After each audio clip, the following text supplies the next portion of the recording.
Hola, ¿qué tal amigos? Muy buenas tardes. Bienvenidos un día más, un jueves más aquí al Cabaret, el 30 de abril.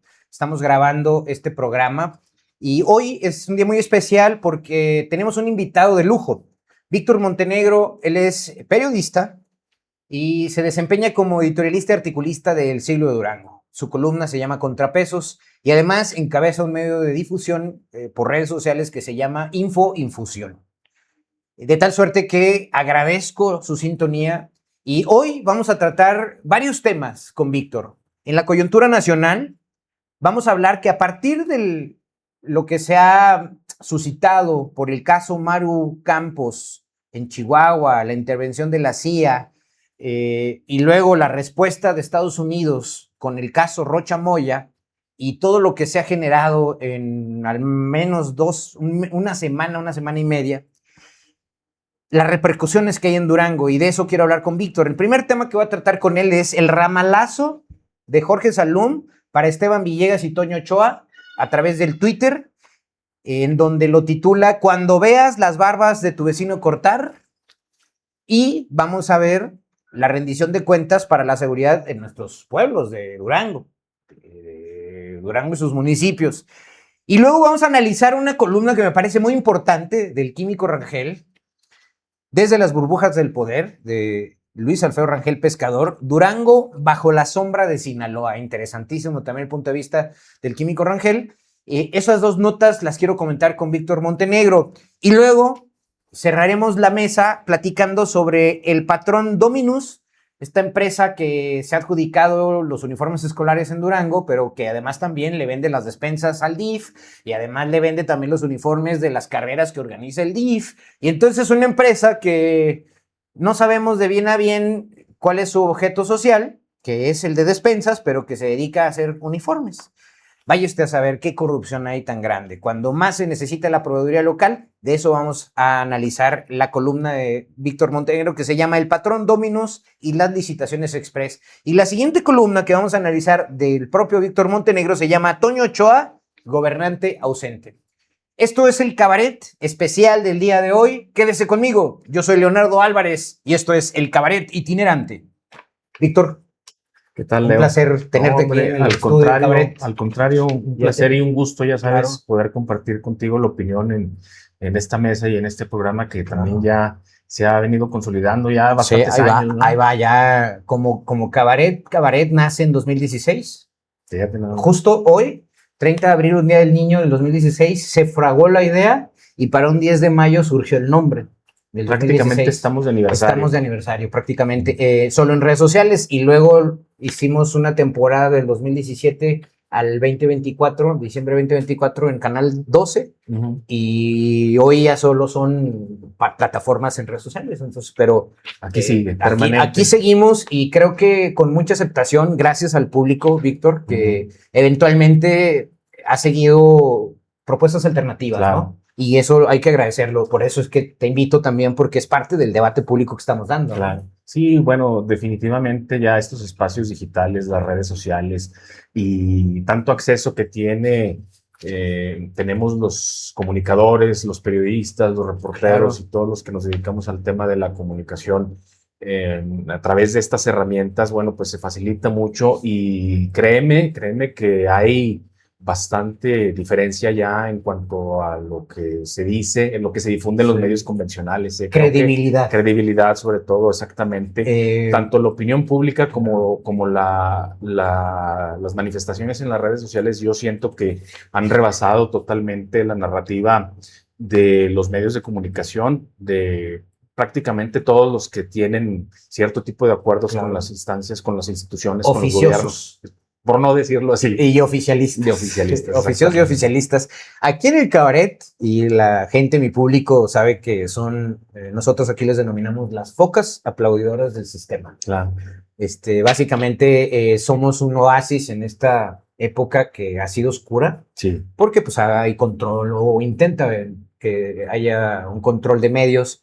Pero, pues bueno, este tipo de expresiones han permitido que diversas opiniones emerjan, ¿no? Y la realidad, claro. O sea, ahorita decías la crítica, la credibilidad, por un lado, pero por el otro, que la espontaneidad, o sea, ágil, somos ágiles, rápidos, estamos al día. Así es. Y pues ya no hay necesidad de tener un monitor editorial o pedir permiso porque pues estamos en redes. Es correcto. Y las manifestaciones de la sociedad en general, los seguidores, la gente que se dedica a otras cuestiones, que participa activamente en otros sectores, pues tanto económicos y sociales, están muy al pendiente también de estos espacios y creo que están valorando más el que tengan acceso a este tipo de información, que finalmente, bueno, este tipo de espacios, al menos así yo lo considero, no pretendemos imponer, como lo hacen los gobiernos, una narrativa que muchas veces, y ha quedado demostrado que ha sido totalmente falsa, ¿no? Claro. En sentido contrario, bueno, lo que uno trata de aportar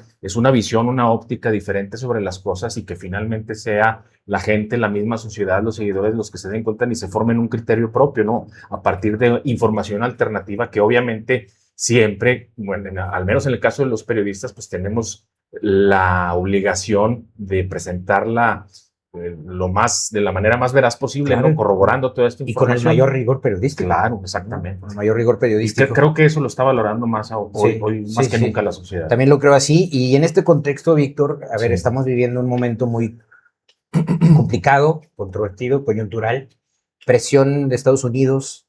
Estamos viendo una injerencia abierta para tomar decisiones en nuestro país. Estamos viendo una andanada de la CIA apoyando a la oposición en México con esta política que tiene intervencionista en Latinoamérica, ¿no?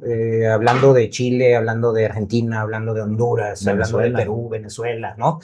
En este contexto, Víctor, quisiera comenzar la charla del día de hoy contigo porque se ha dado el caso de Rocha Moya, pero a mí me encantaría traerlo al contexto local de Durango. Y para eso le pediría a mi máster pusiera la gráfica que necesito en pantalla para ponerlos en contexto. A partir del anuncio ayer a las 2 de la tarde de la embajada de Estados Unidos y que le pusieron presión a la 4T y a Claudia Sheinbaum, sobre todo por Rocha Moya y casi todo su gabinete, o sea, 9 funcionarios, me parece que es pertinente poner los ojos en Durango porque hay un dicho, y aquí traigo a colación un tuit, como siempre, polémico, pero me parece muy certero, de Jorge Salum, que dice... Y muy oportuno. Claro, oportuno. O sea, toma el comunicado de la embajada de Ronald Johnson, del ex Boina Verde, y dice, cuando veas las barbas de tu vecino cortar, literal, lo pone ahí entre paréntesis, pon las tuyas a remojar. No. O sea, y arroba ahí con copia para Esteban Villegas y José Antonio Ochoa. Así es. Esta imagen también ha circulado en redes, me permití tomarla porque realmente es icónica también. Claro. No, y además que ilustra perfectamente el momento y el momento que se está viviendo. Entonces, me parece que yo nada más voy a leer lo que dice el comunicado de Ronald Johnson. Si pones en la pantalla, mi querido máster, la imagen, dice, lo titula Ronald Johnson, rendición de cuentas para la seguridad de nuestro pueblo. Y dice, Ciudad de México, 29 de abril de 2026. La Embajada de los Estados Unidos en México toma nota de la presentación de cargos penales por parte de la Fiscalía Federal de los Estados Unidos para el Distrito Sur de Nueva York en contra del gobernador Rocha y otras personas. Combatir la corrupción y la actividad criminal transnacional es una prioridad compartida por los Estados Unidos y México. Nuestros países se han comprometido a fortalecer la transparencia, hacer cumplir las leyes anticorrupción y defender el Estado de Derecho. Esto es lo que nuestros ciudadanos en ambos lados de la frontera quieren y, como lo he señalado en reiteradas ocasiones, es lo que merecen. Los Estados Unidos continuarán trabajando en estrecha coordinación con las autoridades de México para impulsar la rendición de cuentas, fortalecer las instituciones y promover la seguridad y prosperidad de nuestros pueblos. Mantenemos nuestro compromiso con una relación basada en la confianza mutua, la responsabilidad compartida y el Estado de Derecho, que aquí creo que se salen de toda proporción, pero ahorita hablamos de eso. Pero si bien no podemos comentar sobre los hechos específicos en estas imputaciones y el proyecto legal deberá conseguir su curso, hay algo claro: la corrupción que facilita el crimen organizado, y esto los resalto porque tiene mucho que ver con lo que comenta Jorge Salum en Durango, dice lo siguiente, si bien no podemos comentar sobre los hechos específicos de estas imputaciones y el proceso legal deberá seguir su curso, hay algo claro. La corrupción que facilita el crimen organizado y perjudica a ambos países será investigada y procesada en todos los casos en que aplique la jurisdicción de los Estados Unidos. Ojo con eso, porque desde que los cárteles de la droga son denominados terroristas, grupos terroristas, hay un tema aquí, ahorita tú mencionaste el caso de Venezuela, y hay parte de la comentocracia, parte del análisis y de las hipótesis que hay a lo largo de esto es que, a ver, todos los implicados, es decir, después de lo que ha sucedido con el Mayo, los Chapitos, el Mencho, esta semana con el Jardinero, lo que quiere Estados Unidos y la gran prensa internacional es y las redes de la política.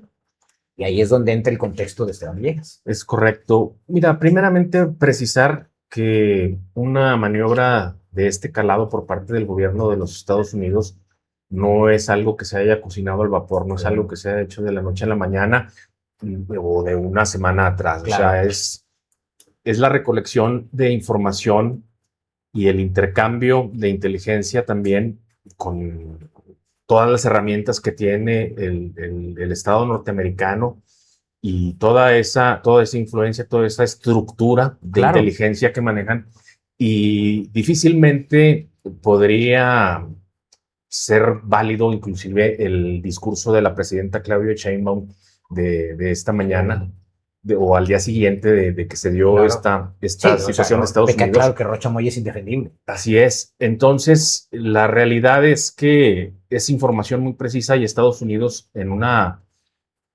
maniobra inédita, porque hay que decirlo, jamás vista en contra de un gobernador en funciones de un país extranjero, en el caso de México, perdón.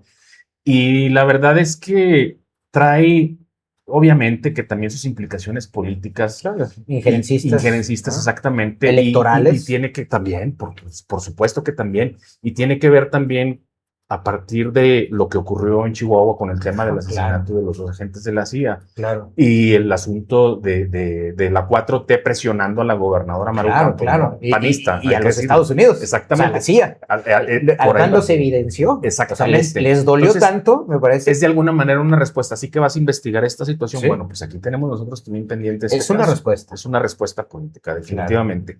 Pero ya lo hizo, ya se aventó, y precisamente lo que dice Jorge tiene mucha validez y mucha razón, porque jiribilla.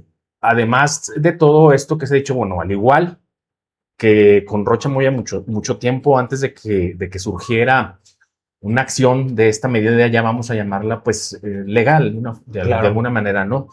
Es algo que venía diciéndose desde hace muchísimo tiempo. Sí. E inclusive, digo, más allá del gobierno morenista de Rocha Moya, de Sinaloa siempre se ha hablado como un estado de narcos, ¿no? O sea, es un narcoestado. Gobernadores del PRI, de cualquier fuerza política, siempre se ha dicho que han estado implicados. El tema es que el crimen organizado tiene tantos años operando en el país, perdón, y ha tenido tanta oportunidad de crecimiento y de expansión que han logrado que sus redes se infiltren hacia la médula de las estructuras del gobierno federal, estatales y locales en los municipios. Las policías cooptadas totalmente por el crimen organizado, los gobernantes, las fiscalías, los gobernantes imposibilitados de poder actuar si antes no consultan con los líderes del crimen organizado, ¿no?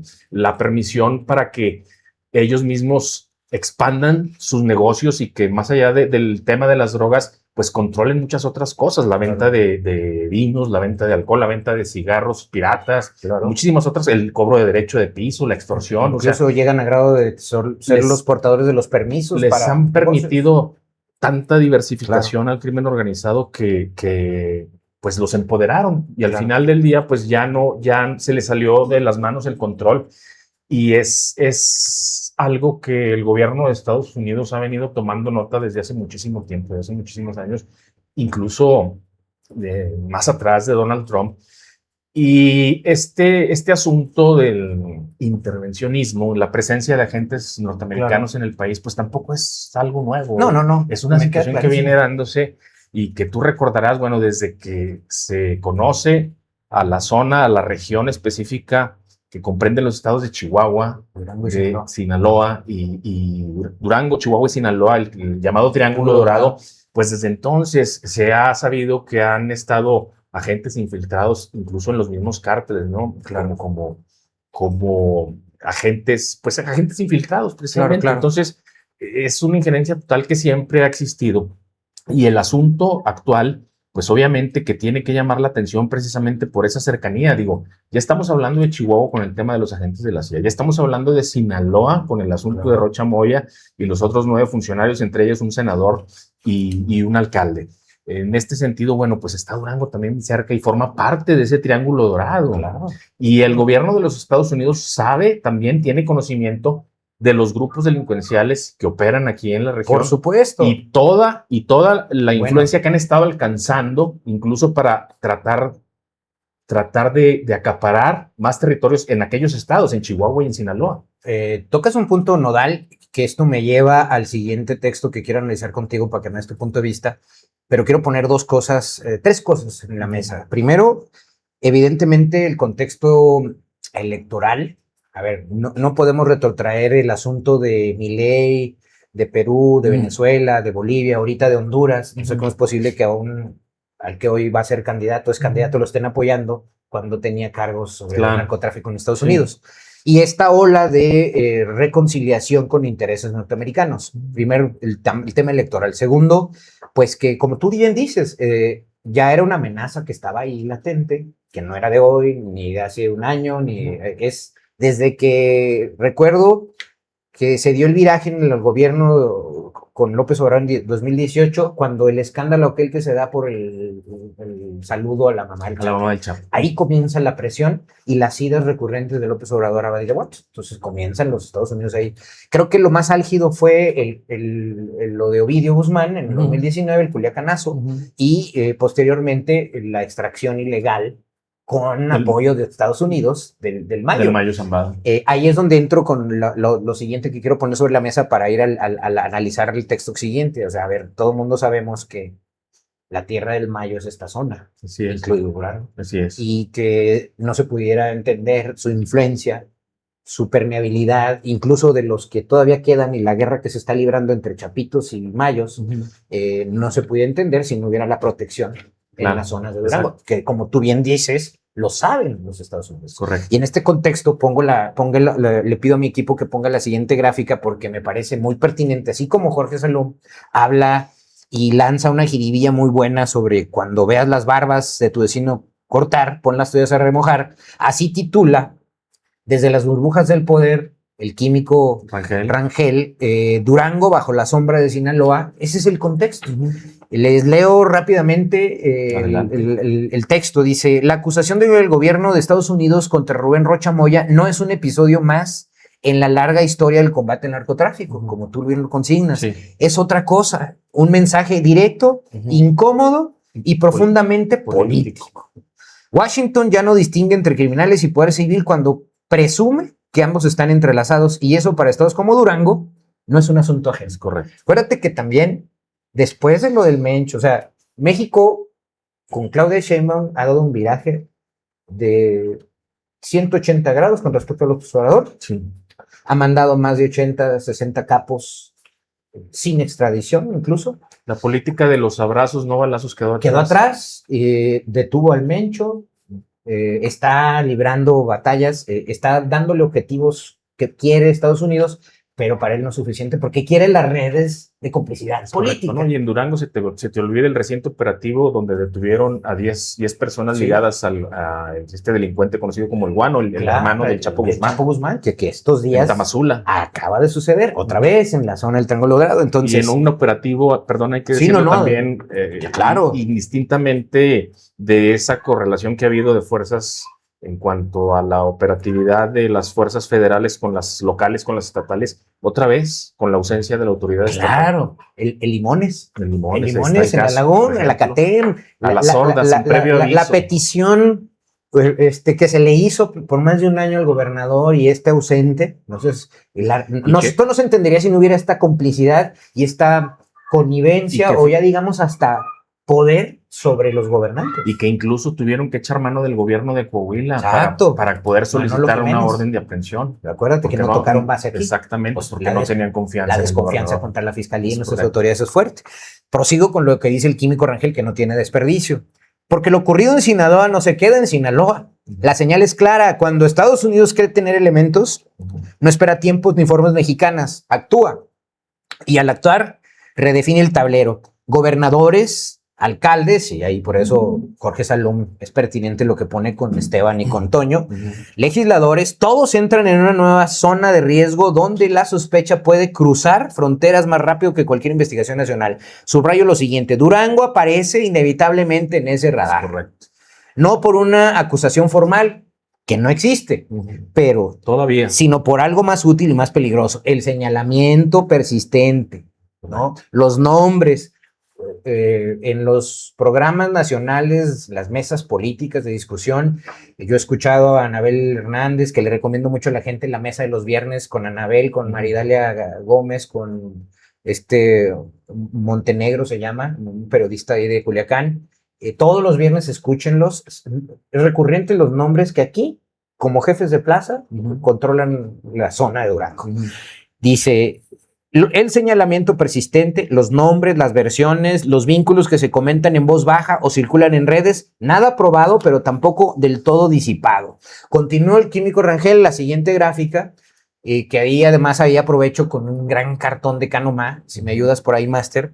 Qué bonita vecindad, el cartonazo de Canomá, y dice, cuando veas las barbas de tu vecino cortar, pon las tuyas a remojar, ¿no? Ahí está Rocha Moya. En el mismo sentido de Jorge Salom. Exactamente.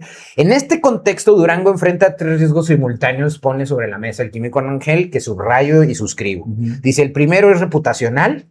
Nosotros estamos en la lona reputacionalmente. Claro. Estamos evidenciados, señalados, porque además no se hace nada contra el crimen organizado. La sospecha, aunque no está sustentada, erosiona, reduce márgenes de maniobra, debilita la interlocución y coloca al gobierno bajo una constante.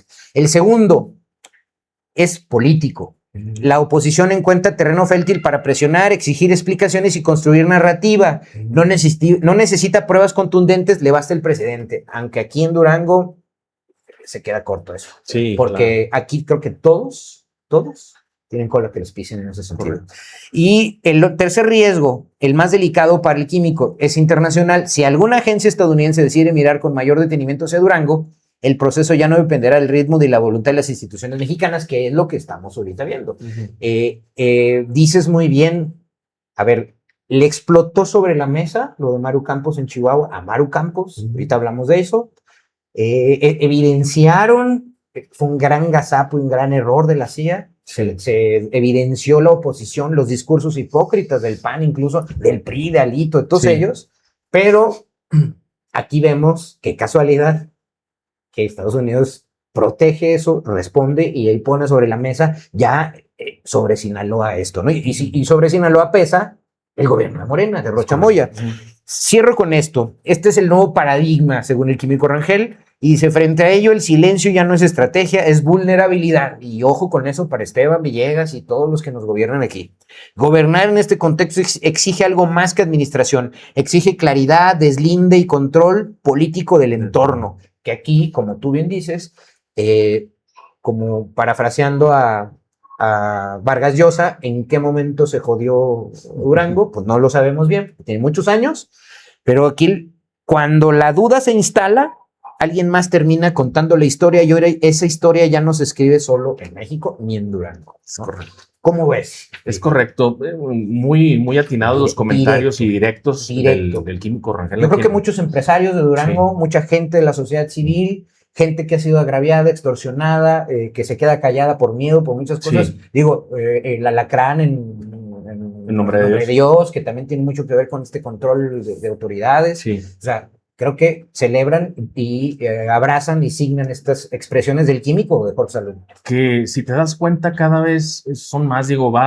es muy paulatino, pero sí hay un aumento que comienza a notarse incluso por parte de la misma gente que nada tiene que ver con asuntos políticos, gente de la sociedad, gente común que empieza a comentar y opinar, incluso en las publicaciones. oficiales. Claro, les tunden ahí. Sí. Y benditas redes sociales. Ahora sí. Claro.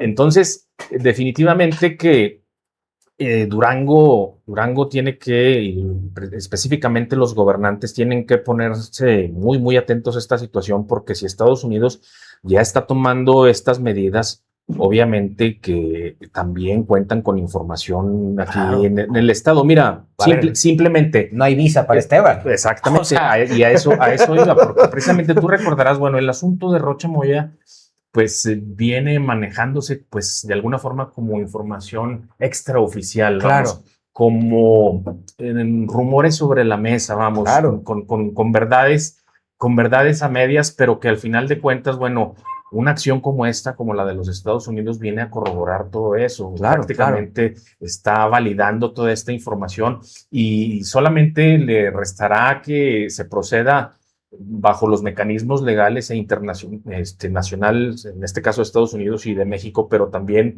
con alcances internacionales, porque es una situación, el narcotráfico, que afecta a ambos países. Claro. Es decir, Donald Trump ha sido muy insistente en manifestar su inconformidad, su enojo hacia las autoridades mexicanas por ser permisivas, por dar oportunidad a estos grupos delincuenciales para que sigan introduciendo drogas hacia los Estados Unidos. Es por eso que los llama a ellos grupos ya terroristas, los definen como grupos terroristas, para de alguna forma tener ellos la autoridad internacional para poder de alguna forma tener o justificar una intervención. Es eso, a eso voy. Una intervención ya directa sin autorización de ningún otro gobierno. Y la verdad es que, digo, Durango está tan cerca, a lo mejor no lo creen muchos. Bueno, si Esteban lo cree, ya hasta quiso comprar un pedacito de frontera, ¿no? Claro, Durango, ¿no? Que iba para la frontera. Entonces, sí es una situación que debe de alertar a la sociedad en general, porque mira, el asunto del gobernador, y precisamente lo que mencionabas ahorita, lo de la visa, y lo del viaje que tuvo que cancelar hacia los Estados Unidos, obviamente que fue por implicaciones de ese tamaño. Y ahorita anda en China, o sea, también. Y ya no volvió. Cucando los intereses norteamericanos. Exacto, ¿no? Esa es otra, ¿no? Pues con uno de los enemigos económicos. El número uno de Estados Unidos, o sea. Claro. Y obviamente, bueno, pues lo hace el gobernador porque no puede regresar, no puede volver a Estados Unidos, no tiene permiso todavía para visitar allá el país. No volvió, su equipo de desarrollo económico tuvo algunos 2 o 3 viajes más hacia Estados Unidos sin que fuese. ¿Tiene equipo de desarrollo económico? Bueno, digo, la gente del gabinete. Son puros inútiles, ¿no? Entonces, no pudo, o sea, se evidenció.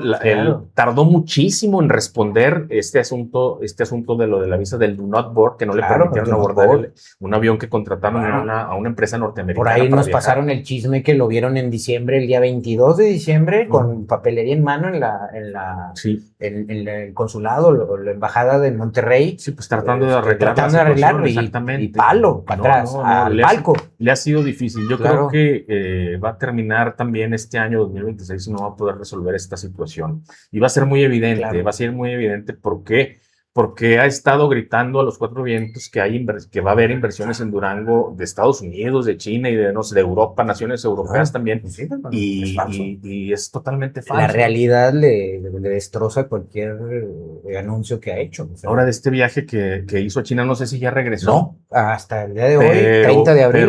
Pero yo acuérdate que anunció puente, ¿no? Sí, o sea, a lo mejor ya regresa hasta la siguiente semana. Pero yo creo que no ha tenido tanta suerte, porque normalmente siempre está mandando información, fotografías y presumiendo, ¿no? Pues, y en esta ocasión, ¿no? En una nada y no de no 10 pa' que son, ¿no? Sí, que ya la siente tan cerca.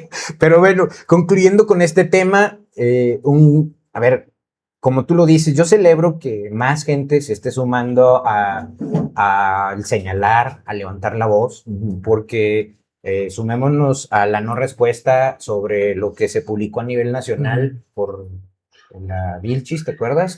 Que le pusieron un golpazo duro a Esteban. Hay una campaña que se ha emprendido y luego, por parte de la cuarta Pascal Beltrán tampoco les contestó que es extorsión. Entonces, hay grupos empresariales bastante golpeados, bastante ninguneados, no atendidos del sector forestal, ganadero, empresarial, que se han visto mermados en su actividad económica, pues por el control paralelo de las empresas que son las que toman las decisiones. Sí, es correcto, y es una crisis que se le ha salido ya de las manos a la autoridad estatal y municipal, porque tú lo puedes ver incluso en redes sociales. Por ahí estaba viendo hace algunos días unos videos que están apareciendo en TikTok de algunas emprendedoras que se han quejado. Empezó una, muy específica, que está pensando seriamente en cerrar su negocio porque la verdad es que no hay economía insiste en criticar la narrativa o el discurso oficial de ¿dónde está todas esas inversiones que nos ha presumido el gobernador? E incluso, fíjate, me causó mucho interés el que haya mencionado el asunto. Ahorita estábamos hablando fuera de cámaras del tema de Culiacancito, ¿no? Como le dicen a esta zona, a donde vinieron personas de allá de Culiacán, Sinaloa, justamente a instalarse. Cuando se instaló la guerra. Sí, huyendo de aquella violencia y de inseguridad, buscando oportunidades, obviamente, en Durango para establecerse y comerciar como están acostumbrados. Ellos se han navegado por muchísimos años en una economía muy próspera. Sinaloa es una región donde hay muchísimo dinero por la agricultura, el comercio, la ganadería también. Pero pues vinieron a sembrar en terreno infértil porque la verdad es que no hay recursos. Y mencionaba precisamente ella que muchas de estas personas han tenido que regresar. Claro, porque lo único que lograron hacer es que hubiera una especulación inmobiliaria en esa zona para empezar, y segundo, pues no hay consumo. No hay consumo, no hay circulante. La gente no tiene dinero más que para lo más básico, y eso muy apenas. Claro. Bueno, Vic, ¿qué te parece? Vamos a hacer un corte porque ahora sí quiero entrar de lleno en las dos columnas que nos regalaste para cerrar con el tema de la debilidad estructural que trae el PAN, no solo en lo político, sino también en lo institucional. Sí. Y yo te pediría que hiciéramos una pausa. Vamos con unos sponsors y con algún clip por ahí que le va a preparar mi equipo. No se vaya y regresamos en menos que canta un gallo.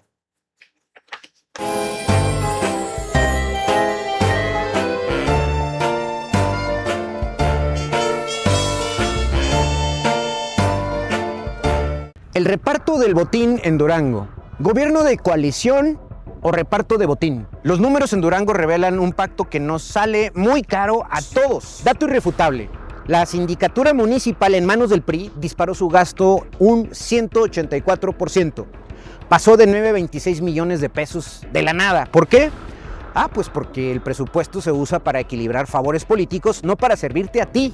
Toño Ochoa nos triplicó el costo de su oficina. Repartió el dinero en la cúpula. Comunicación social para el aplauso, millones para líderes sindicales para comprar paz laboral y una sindicatura obesa para mantener contento al aliado. Este equilibrio político nos lleva a la ruina. Mientras ellos se reparten la bolsa, las calles y los servicios se quedan sin nada. Hay que detener la inercia. Propongo dos medidas urgentes. Una regla fiscal municipal para poner tope al gasto en la cúpula. Y número 2, una auditoría forense a la partida de presidencia. Lo malo es que esto tiene que pasar por el Congreso y el Cabildo. Basta de pagar sus pactos con nuestros impuestos. Soy Leonardo Álvarez. Descarga el análisis completo aquí abajo en mi perfil y pasa la voz.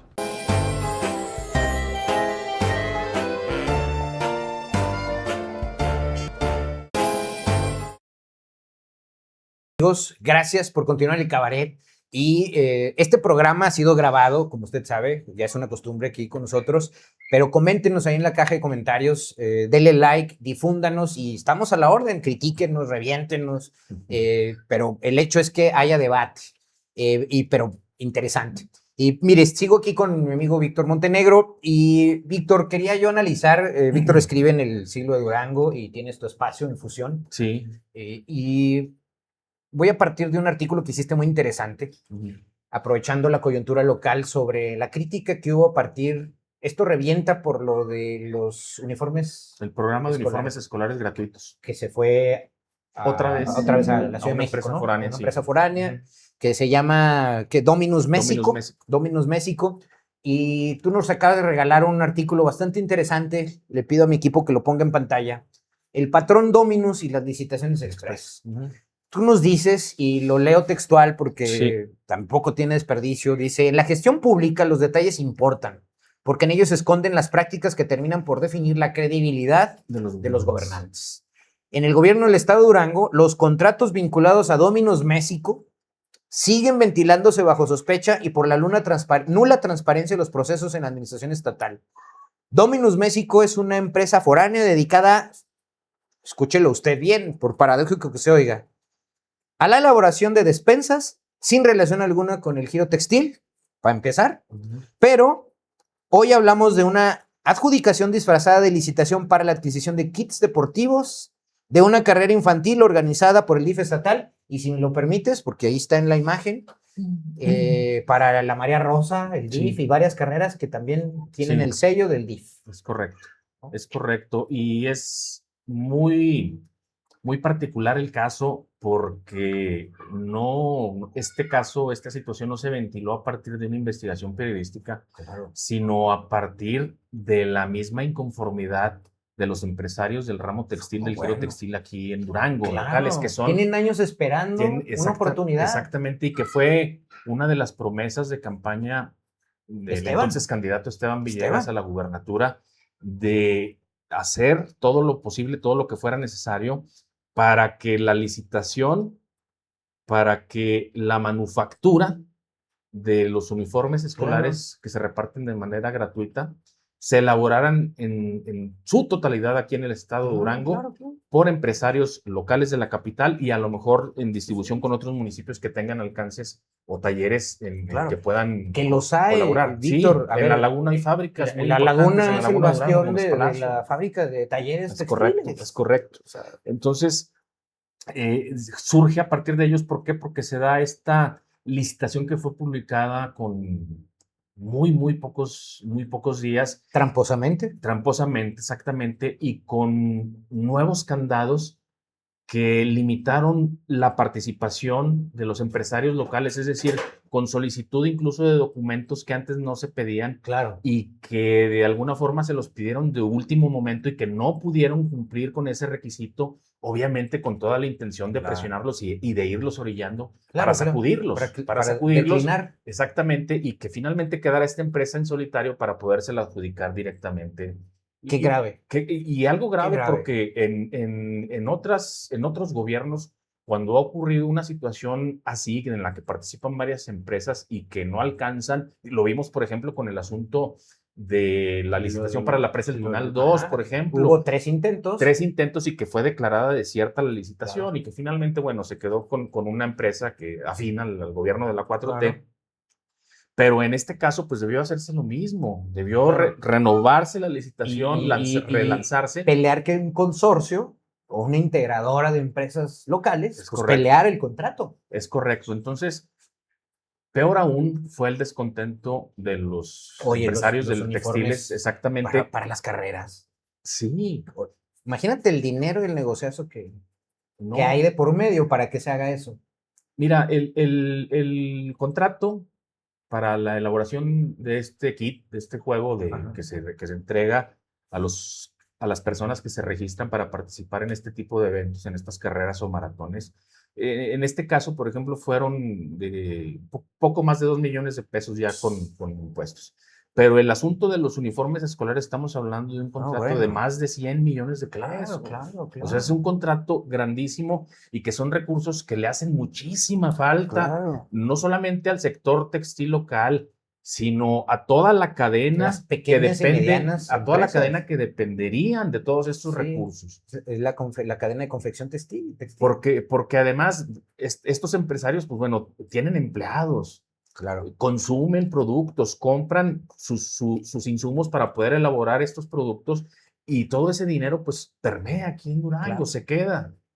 Y se inyecta en la economía local. Déjame decirte que lo he explicado varias veces y nunca dejo de repetirlo y esta vez no va a ser la excepción. Desde que el programa surgió con Jorge Recaldera, yo fui uno de los críticos que en prensa en aquel entonces escribía con Jorge Mojica en el Victoria, antes de que me pidieran mi salida. Sí. Que le mando un saludo a don Jorge, ¿no? Respetuosamente, ¿no? Pero en aquel entonces por criticar ya en la época de Ispuro criticamos a Lanis Quiñones, el secretario general del gobierno, ¿no? Entonces, no aguantaron y luego, ¿no? Pero el asunto es que critiqué en su momento porque el proyecto como programa o acción de gobierno, más que un programa, es una acción de gobierno para regalar los uniformes y los útiles escolares. Con esto no quiero decir que esté mal la orientación o el objetivo, pero debo decirle a la gente que no son gratuitos. O sea, los paga alguien y los pagan con recursos públicos. Es correcto. Y en el momento en que el gobierno lo tomó como un programa, lo monopolizó y lo sacó de los esquemas tradicionales en donde ya había un comercio. Yo recuerdo que cuando estaba en la secundaria, en una secundaria técnica, en la del 62, ahí en la colonia Benito Juárez, los de la ETI, los de la 6, pues todos nuestros papás iban a los pequeños talleres que había, y que ya había talleres unos u otros, incluso hasta de los colegios, donde ibas a proveer los uniformes. Correcto. Cada año. Lo que hizo Herrera Caldera es quitárselos a todos esos talleres, lo monopolizó y luego, claro, lo licitaron empresas afines. Es correcto. Y ahí comienza la tragedia para los talleres. Sin embargo, no se lo llevaron fuera de Durango. Lo monopolizó, abarataron costos, quitaron el equilibrio que había en el comercio para que toda la gente de manera directa fuera con estos talleres a comprarlos, pero no se fue de Durango. Con Aispuro se fue a Puebla. Sí. Y ahí comienza otra tragedia más. Es correcto. Mira, fue un programa que en esencia se concibió con una nobleza y con un propósito muy, muy loable. ¿Por qué? Porque además de que se iban a beneficiar las familias, principalmente las de escasos recursos o las que batallan año con año para el regreso de los hijos a clases, ¿no? Con la compra de útiles escolares, ropa y en este caso los uniformes, pero también tenía el propósito de activar la economía, de impulsar la economía local. Claro. Entonces fue una situación que fue retorciéndose conforme fueron pasando los años y llegaron los nuevos gobiernos. Y al final de cuentas, pues todo quedó en un mero negocio para los gobernantes en turno. Esa ha sido la verdad. Y el problema se hace mucho más grave porque ha tenido ya alcances que no rayan, sino que sobrepasan temas de corrupción y que no se investigan, no se persiguen, porque, por ejemplo, están fuera. Además, no hay economía local, que cuando hoy en época de crisis, lo que más necesitas es que haya proveeduría local. Exacto. Y el asunto de la corrupción, bueno, viene porque desde un principio todo indica a que se están manipulando tanto la licitación como la entrega finalmente del proyecto a una empresa foránea. A ver, las licitaciones, en esencia, también se concibieron como una herramienta, un mecanismo de transparencia para que participaran y darle más oportunidad a más empresarios o proveedores de los gobiernos para que tuvieran la misma igualdad de posibilidades de venderle o de ofrecer servicios a los gobiernos, a las instituciones. Pero la verdad es que también se han retorcido tanto estos mecanismos, como ocurrió en este caso, que se metieron algunos candados nuevos para presionar a los locales y se salieran definitivamente del esquema y beneficiar a esta empresa.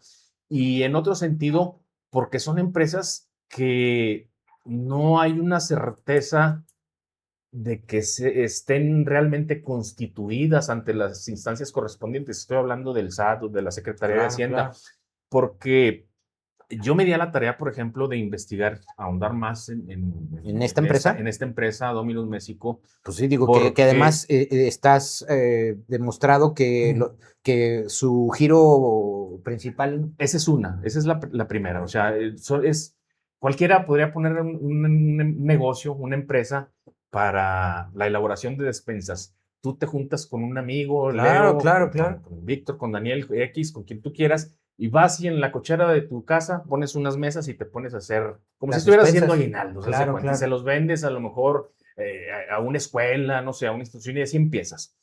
Pero esta empresa, Dominus México, tiene 2 direcciones. Una de ellas fiscal, que es en la Ciudad de México, y me di a la tarea de investigar, ir más allá, y descubrí que ese domicilio que tienen como domicilio fiscal, no hay nada, es una vivienda en una zona habitacional allá en la Ciudad de México, y no hay ni siquiera rótulos, no hay nomenclatura que te indiquen que es una empresa. La otra dirección, que es en la ciudad de Monterrey, Nuevo León, estilo PRI. Es una oficina, al estilo es una oficina en un edificio de esos que te rentan por día. Para los emprendedores, que compartes la mesa de juntas con otros negocios. Lo que le llaman coworking. Exactamente. Entonces no hay una certeza. Ahora, Dominus México se inscribió en un proyecto para esto de los uniformes escolares con otra empresa que ahorita se me va el nombre también, pero por ahí lo tengo también registrado. Si nos das pantalla, mi querido Máster. Lo registramos, perdón, lo investigamos para ver su registro. Si no tiene, no está ante la Secretaría de Hacienda. Ajá. Entonces tampoco hay evidencia de que sea real. De que sea real, exactamente. Y luego, como los que monopolizan el criterio son los del gobierno, las oficinas que se dedican pues a calificar los concursos, imagínate, Contraloría, etcétera, todo es del gobierno, pues se queda ahí. En un gobierno transparente. Poco transparente. Perdón, en este caso. En el caso de Durango, pero en uno que quizás sería muy difícil de encontrar ya en este país. Claro. Pero teóricamente las instancias, las fiscalías anticorrupción deberían estar ahí, operando ya, tendrían que estar calificando esos procesos. Exactamente. Incluso porque lo más común es que sea la convocatoria y que todos en una mesa abran sus propuestas y que ahí se decida. Ahora, los criterios, ¿no? El más alto, el de mayor calidad, ¿no? El de mayor tiempo, menos plazo, el de mayor experiencia. Es correcto. Y aquí es donde no se sostiene. Ahora, para el contrato de los kits para la carrera, para el maratón, también fue una licitación que se hizo al vapor. Se lanzó en una semana, pasaron 5 días y en 2, 3 días, en menos de 15 días, ya le habían entregado la licitación a Dominus México. Dominus México. Hijo, lamentable. Pues bueno, yo nada más subrayo lo que dices aquí. Dominus México es una empresa foránea dedicada a la elaboración de despensas, ojo con eso, sin relación alguna con el giro textil. Y está dominando los uniformes escolares y además haciendo negocio con el DIF estatal para el tema de las playeras de sus carreras que organizan. Vete a saber qué otras carreras, sí, claro. Partiendo de ahí, claro, ya está mal. Y además la empresa Dominus México, digo, no es nuevo. Este señalamiento también fue señalado en Zacatecas, claro, por algunos procedimientos también en cuanto a la elaboración de despensas, el sobreprecio de productos de estas. Ya ves que lo ventanearon, digo, también. Si no me equivoco, nuestro amigo de Raza Cero, ¿no? Fernando Miranda también publicó una situación del sobreprecio de las despensas para el DIF estatal. Exactamente. El mismo mecanismo que hicieron un fraude millonario allá en Zacatecas. Claro. En Coahuila también fue señalado en campaña por el entonces candidato del PT al gobierno del estado por haber financiado la campaña de Manolo Jiménez, pero también mencionó que hizo lo propio en la campaña de Esteban Villegas, acá en Durango. Yo nada más voy a viejas reminiscencias que tengo, la estafa maestra, cuando la cloaca se destapa en época de Peña Nieto. Claro que esta es una práctica añeja, ¿no? Sí. Pero recuerdo muy claramente este modus operandi. Cómo registraban a señores de escasos recursos con los datos como dueños, que ibas a ver sus viviendas y vivían en una zona muy pobre, ni enterados estaban que eran dueños de una gran empresa. Y hay investigaciones periodísticas que han... La estafa maestra. Por ejemplo, hay muchísimas otras, porque obviamente que lo de la estafa maestra fue un parteaguas. Parteaguas. Donde fueron a visitar incluso y entrevistar y pues sí, decía, yo soy fulano de tal, pero no era el de la foto. Utilizadas. Y solamente les robaron la identidad y lo registraron así ante el SAT. Pero bueno, el otro tema, Vic, para abundar, llegar al meollo del asunto, que es la capa caída del PAN. No sé si habrá o no coalición, pero esta debilidad estructural. Y desde mi perspectiva, una hipocresía brutal que el PAN hoy, por cierto, Mario Salazar se sumó al mame, como se dice, para criticar a los gobiernos de Morena y de Claudia Sheinbaum por el tema de Rocha Moya, ¿no? Como si no... Pues hacer leña, ¿no? Sí, pero como si no tuvieran memoria que durante el sexenio de Fox y de Calderón, pues si un cártel se hizo poderoso fue el de Sinaloa. O sea, a los 2 meses de que Fox tomó posesión, liberaron al Chapo, y ahí está el leak y el mini leak de testigos, que son uno de los testigos protegidos que justamente son los que tiene Estados Unidos hoy ahí filtrando información. Y Genaro García Luna llegó a la superpoderosa Secretaría de Seguridad Pública comprando los votos en Coahuila con los panistas. Y si no me acuerdo, un soborno de 2.5 millones de dólares. Además de una guerra contra el narco de Felipe Calderón, que no era una guerra para combatir los cárteles, sino que fue una para apoyar a un grupo. Era para que el cártel de Sinaloa pacificara el país y se convirtiera en el hegemónico. Correcto. Pero bueno, llegó a ese punto porque escribes y le pido a Máster que ponga en pantalla Toño Ochoa, gobernante ausente, aprovechando esta caída, debacle, mal momento de Toño Ochoa. Yo he escrito varias columnas que, por cierto, los invito a leerlas, desnudando el mal manejo económico y financiero de Toño Ochoa, no solamente en esta gestión que está en la reelección, sino en todo el primer trienio. Observaciones por más de 233 millones y sus cajas chicas. Pero a ver, hácese referencia a una crítica que, si no es porque los medios lo criticáramos, no saldría a la luz que estaba enfermo, que se operó y que tuvo una cirugía de cadera. Toño Ochoa, gobernante ausente. En política y la vida pública, la ausencia también comunica, a veces más que cualquier discurso, porque gobernar no solo implica tomar decisiones, sino estar presente para asumirlas, explicarlas y sostenerlas frente a la ciudadanía. Mucho más cuando una administración, y esto lo voy a subrayar, porque una administración que atraviesa o no atraviesa por buenos momentos en cuanto a aceptación social, resulta inadmisible la forma en que se manejó el silencio, sin información oficial clara, sin transparencia y, peor aún, como tú subrayas aquí muy atinadamente, sin certeza de que se haya cumplido con los procedimientos legales para separarse temporalmente del cargo. O sea, nos pasamos casi un mes con este cuate ausente. Digo, es el bufón de Esteban, hace reír, convoca a 100 duranguenses, dijimos, y creo que ahí se fracturó la caderita, pero ¿qué pasa con esto? Bueno, sí, fue una situación que también efectivamente, si no se publica, no lo hacen la opinión pública. ¿No ponemos el dedo ahí? Exactamente, no nos hubiéramos dado cuenta, ¿no?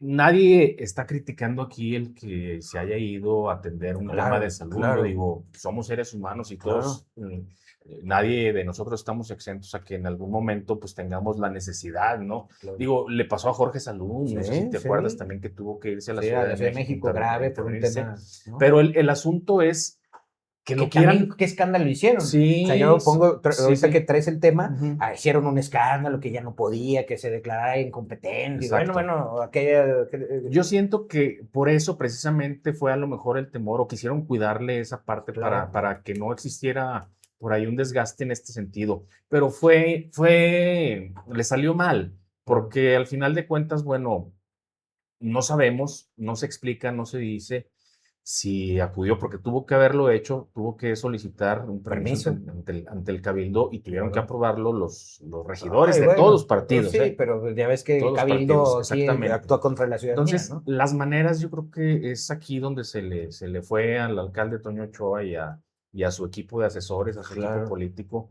Porque nada le costaba. O sea, así como el equipo de Esteban. Cuando menos hay gente ahí a las que él les llama equipo.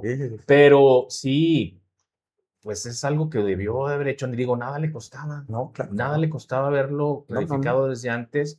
Y esto, pues viene a tronarle en las manos porque la gente ya está muy, muy enojada.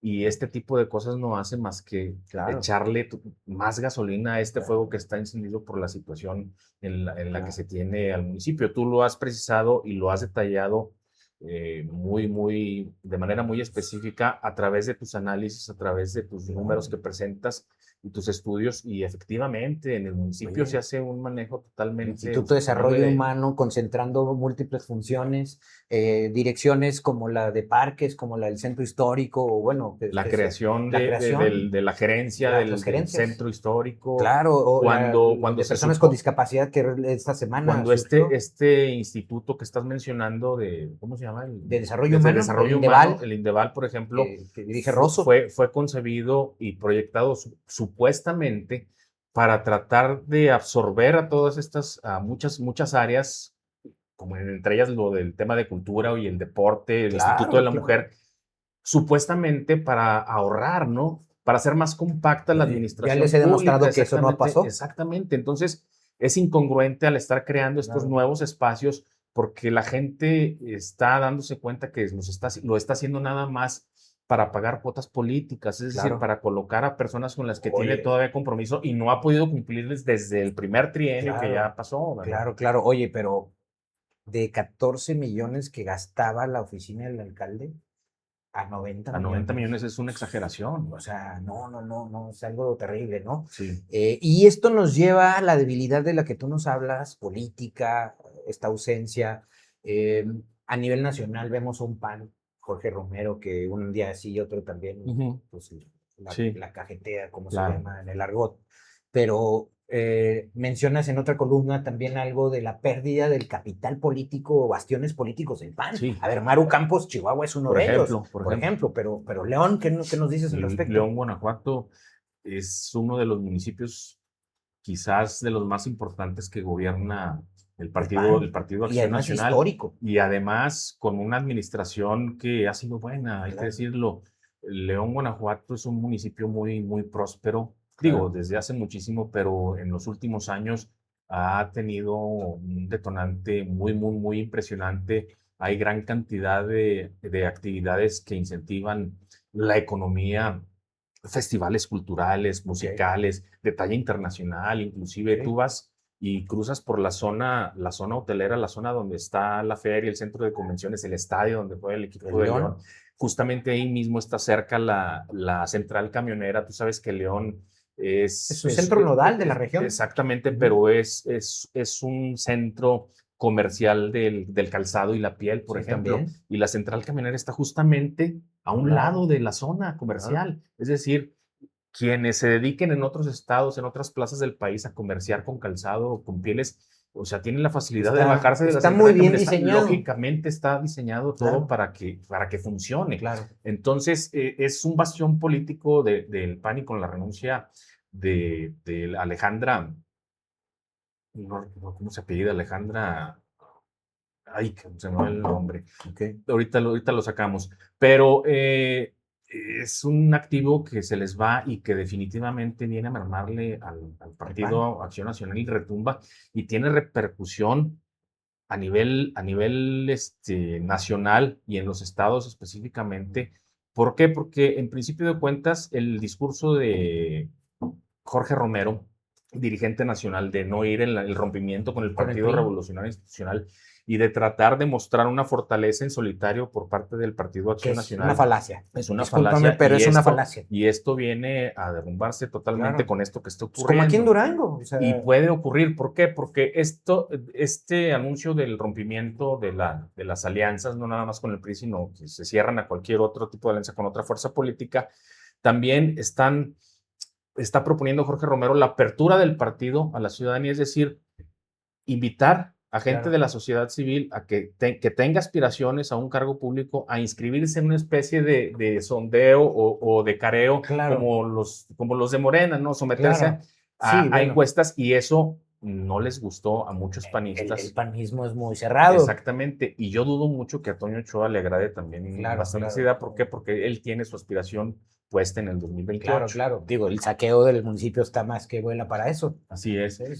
Y ha sido el ayuntamiento una plataforma muy discrecional en la que pues se ha estado proyectando él en este sentido. Claro. Como el 2028. Lo está intentando. Es correcto. Nada más que no se les olvide a los panistas de Durango, a Minca y a todo el equipo, que se supone que se considera el equipo pensante de Toño, pues que el predialazo, el tema del manejo oscuro de las finanzas, este dispendio y además el reparto que ha habido ahí medio oscuro entre la sindicatura, los sindicatos y el propio alcalde. Alejandra Gutiérrez, Alejandra Gutiérrez en León. Bueno, ha sido oneroso para las finanzas de Durango. Y si lo constreñimos también al señalamiento que como a Esteban se le hace del manejo turbio o la subordinación a empresas paralelas, pues eso me parece que está de pensar. Sí, no, esa es otra situación, porque la gente se da cuenta y el estar viendo cómo la economía también depende mucho de esta situación.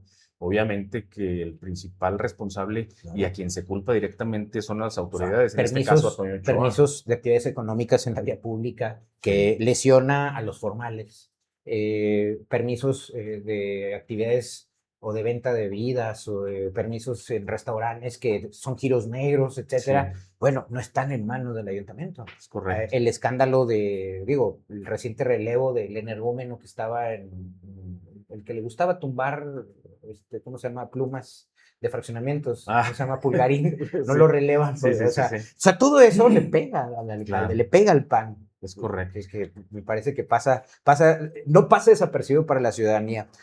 Vic, para cerrar, ¿qué comentas dando un cierre, un colofón a lo que hemos platicado esta tarde? A mí me gustaría hablar en el sentido, hacer una valoración final en el sentido de lo que está ocurriendo con Estados Unidos y México. Okay. Y precisamente, ¿por qué? Porque está puesta la mira en el estado de Sinaloa, que no está lejos. No, nuestra playa cercana es Mazatlán.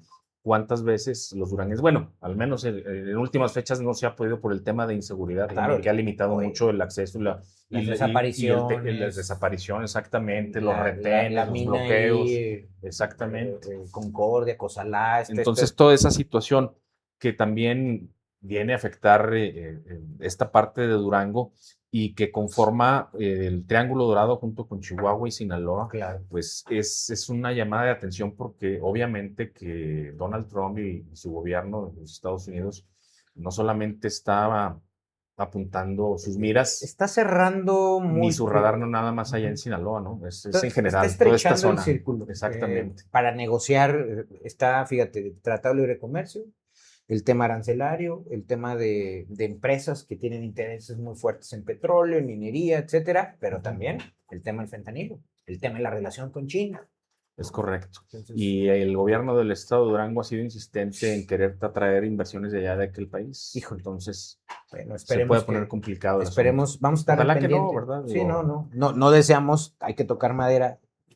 A lo mejor la presidenta Sheinbaum entrega en ofrenda a Rocha Moya y se apacigua la bestia, ¿no? Pero... Mira, desde mi perspectiva, pues es indefendible Rocha Moya, pero hay que entender el contexto también en el que está bajo presión norteamericana de injerencismo político y electoral. O sea, lo que ha hecho Trump es apuntalar la elección que sigue, 2027 y 2028. Entonces, la verdad de todo es que este asunto del crimen organizado y el narcotráfico no puede ya combatirse en México con una fuerza simple por los alcances que ha tenido y por el nivel de crecimiento que le han dado los propios gobiernos, claro, las instituciones mexicanas, para poder diversificarse. Yo creo que es a lo mejor puede ser muy atrevido, muy aventurado el decir o el respaldar a lo mejor una intervención de los Estados Unidos, pero algo se tiene que hacer, algo se tiene que hacer, y si México no puede, si no lo hace México, lo va a tener que hacer alguien más, así es. Esta es la amenaza. Pues bueno, Vic, como siempre te agradezco mucho el tiempo y que hayas podido venir al cabaret. Espero que próximamente pues vamos a analizar coyunturas. Ojalá que podamos hacerlo más seguido, Leo. Muy bien, Víctor. Gracias.